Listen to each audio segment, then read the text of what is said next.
നിയമസഭാ തെരഞ്ഞെടുപ്പിനുള്ള പ്രകടന പത്രിക പുറത്തിറക്കിയിരിക്കുന്നു ബിജെപി. ദേശീയ അധ്യക്ഷൻ നിതിൻ നബീൻ ആണ് വമ്പൻ വാഗ്ദാനങ്ങൾ അടങ്ങിയ പത്രിക പ്രകാശനം ചെയ്തത്. സംസ്ഥാനം മുഴുവൻ മൊബൈൽ ആശുപത്രികൾ, കാർഷിക വിളകൾക്ക് പ്രത്യേക ഇൻഷുറൻസ് പരിരക്ഷ, വർഷത്തിൽ 2 തവണ ഗ്യാസ് സിലിണ്ടറിന് സബ്സിഡി, 3000 രൂപയുടെ ക്ഷേമ പെൻഷൻ, മുതിർന്ന പൗരന്മാർക്ക് 70 വയസ്സിന് മുകളിലുള്ളവർക്ക് ആനുകൂല്യം തുടങ്ങിയവ പ്രകടന പത്രികയിൽ. ജെയ്സൺ മണിയങ്ങാട് വിവരങ്ങളുമായി ചേരുന്നു. ജെയ്സൺ, എന്തൊക്കെയാണ് പ്രകടന പത്രികയിലെ വാഗ്ദാനങ്ങൾ?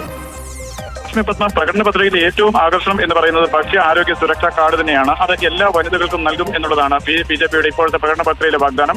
ഓരോ മാസവും 2500 രൂപ വീതം വനിതകൾക്ക് ഇതുവഴി ഉപയോഗിക്കാനാകും.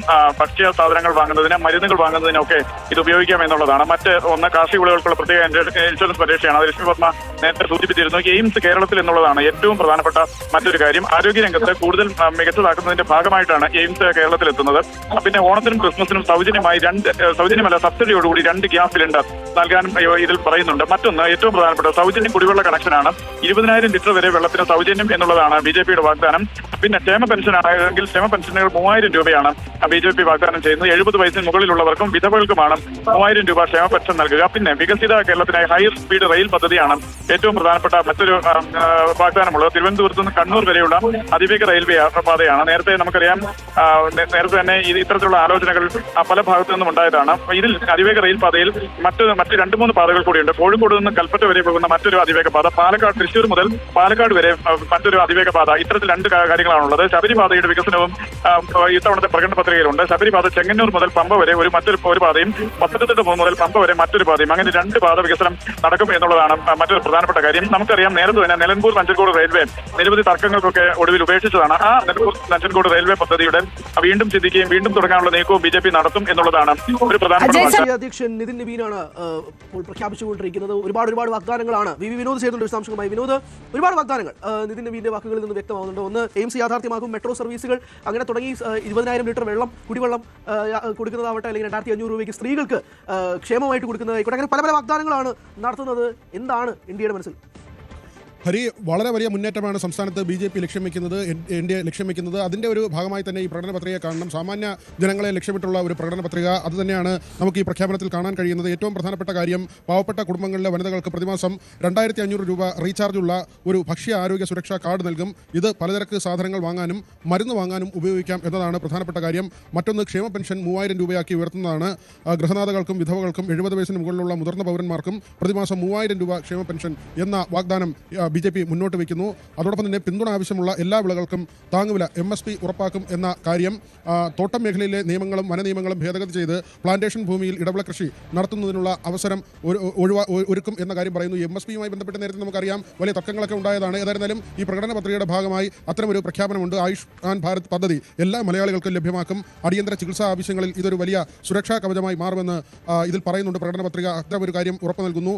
എയിംസ് യാഥാർത്ഥ്യമാക്കുമെന്ന് പറയുന്നു. അതിലെ ഓരോ വീടിനും പ്രതിമാസം 20,000 ലിറ്റർ കുടിവെള്ളം സൗജന്യമായി നൽകുമെന്നതാണ് വളരെ വലിയ ഒരു പ്രഖ്യാപനമാണ്. കാരണം നേരത്തെ ഈ സംസ്ഥാനത്ത് നികുതി കൂടുന്ന അല്ലെങ്കിൽ ചാർജുകൾ കൂടുന്ന ഒരു സാഹചര്യത്തിൽ കുടിവെള്ളത്തിന് 5 ഇരട്ടി വരെ ചാർജ് വർദ്ധിപ്പിച്ചു എന്ന വലിയ വിമർശനം ഉയർന്നൊരു സാഹചര്യം ഉണ്ടായിരുന്നു. അവിടെയാണ് 20,000 ലിറ്റർ കുടിവെള്ളം സൗജന്യമായി നൽകുമെന്ന BJPയുടെ പ്രഖ്യാപനം. മറ്റൊന്ന്, തിരുവനന്തപുരത്തെയും കണ്ണൂരിനെയും ബന്ധിപ്പിച്ചുകൊണ്ട് അതിവേഗ റെയിൽ ശൃംഖല സ്ഥാപിക്കുമെന്ന പ്രഖ്യാപനം. കൊച്ചി മെട്രോയുടെ എല്ലാ ഘട്ടങ്ങളും പൂർത്തിയാക്കും. കൂടാതെ തിരുവനന്തപുരത്തും കോഴിക്കോട്ടും പുതിയ മെട്രോ സർവീസുകൾ ആരംഭിക്കും. ഇങ്ങനെ വലിയ പ്രഖ്യാപനങ്ങളാണ്. കേരളീയർക്ക് പുതിയ തൊഴിൽ നൽകുന്ന സംരംഭങ്ങൾ, ഓരോ നിയമനത്തിനും 1 ലക്ഷം രൂപ വരെ കുറഞ്ഞ പലിശയിൽ ലോൺ ലഭ്യമാക്കുന്ന എംപ്ലോയ്മെന്റ് ലിങ്ക്ഡ് ഇൻസെന്റീവ് സ്കീം. വിഴിഞ്ഞം തുറമുഖം, അതുമായി ബന്ധപ്പെട്ട് വലിയ പ്രഖ്യാപനമുണ്ട്. വിഴിഞ്ഞത്ത് കപ്പലെടുത്തത് മുതൽ തന്നെ അതിൻ്റെ അടുത്ത ഘട്ട പ്രവർത്തനങ്ങൾ, 2ാം ഘട്ട വികസന പ്രവർത്തനങ്ങളെക്കുറിച്ചുള്ള വലിയ ചർച്ചകൾ നടക്കുന്നുണ്ട്. റിംഗ് റോഡ് ഇതുവരെ യാഥാർത്ഥ്യമായിട്ടില്ല. റെയിൽവേയുടെ സ്ഥലം ഏറ്റെടുക്കൽ നടക്കേണ്ടതുണ്ട്. ഇപ്പോൾ ഈ പ്രകടന പത്രികയിൽ വലിയൊരു പ്രഖ്യാപനമായി വിഴിഞ്ഞത്തെക്കുറിച്ച് പറയുന്നുണ്ട്. പ്രധാന വ്യവസായ കേന്ദ്രമാക്കി വികസിപ്പിക്കുമെന്നാണ് പറയുന്നത്. ഇതിനായി ship repair and marine engineering cluster, Nemom yard മുതൽ വിഴിഞ്ഞം തുറമുഖം വരെ എലിവേറ്റഡ് ഡബിൾ റെയിൽപാത, തുറമുഖത്തിന് ചുറ്റും പ്രത്യേക വ്യാവസായിക ഇടനാഴി എന്നിവ സ്ഥാപിക്കുമെന്നാണ് പറയുന്നത്. വലിയ കുതിച്ചുചാട്ടമായിരിക്കും. ഇതൊക്കെ സംഭവിച്ചാൽ വിഴിഞ്ഞം കേന്ദ്രീകരിച്ച് വലിയ സാമ്പത്തിക പുരോഗതിയായിരിക്കും നടക്കുക എന്ന കാര്യം ഉറപ്പാണ്. ഇതൊരു വലിയ പ്രഖ്യാപനമായി ഈ പ്രകടന പത്രികയിൽ പറയുന്നുണ്ട്. അടുത്ത 5 വർഷത്തിനുള്ളിൽ സർക്കാർ വിദ്യാലയങ്ങളിൽ ഐച്ഛികമായി ഇംഗ്ലീഷ് മീഡിയം വിദ്യാഭ്യാസം ലഭ്യമാക്കുമെന്നതാണ്. പാവപ്പെട്ട കുടുംബങ്ങളിലെ കുട്ടികളെ സംബന്ധിച്ച് വളരെ പ്രധാനപ്പെട്ട ഒരു കാര്യമാണ്. ഭാഷ ഇന്നത്തെ കാലത്ത് ഏറ്റവും പ്രധാനപ്പെട്ട ഒരു കാര്യമാണ്. ഈ പ്രകടന പത്രികയിൽ ഇംഗ്ലീഷ് വിദ്യാഭ്യാസം സർക്കാർ സ്കൂളുകളിൽ നിർബന്ധമായി ഐച്ഛിക വിഷയമായി തന്നെ നടപ്പാക്കുമെന്ന് പറയുന്നു.